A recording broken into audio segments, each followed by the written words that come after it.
என்னம்மா சைக்கிள்லாம் புதுசா இருக்கே? நம்ம முத்து கிளாஸ்லயே ஃபர்ஸ்ட் வந்திருக்கானாம்ல, அவனுக்கு கிஃப்ட் கொடுக்கலாம் தான் வந்தேன். தங்கமே ஒரு நாள் கிளாஸ்ல ஃபெயில் ஆயிட்டேன்னு என் தம்பி சொன்னா, உங்க அப்பா என்ன கிளாஸ் ஃபர்ஸ்ட்ங்கறாங்க. அது ஃபேக்.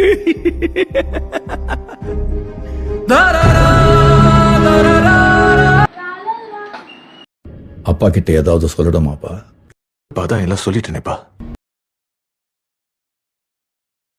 இப்போது ஏதாவது சொல்லணுமா? அதான் எல்லாம் சொல்லிட்டேனேப்பா. ஒன்னு தாண்டா முதல்ல தீத்து கட்டணும். நீங்க பெத்த புள்ளப்பானா என்ன குத்துவீங்களா? ஆமாண்டா, என் காலடியிலேயே ஒரு களை முளைச்சிருக்கு.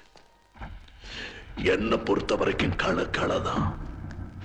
ஒன்னு குத்திட்டு தான் மறுவேலை. அப்பா என்ன விட்டுருங்கப்பா. நான்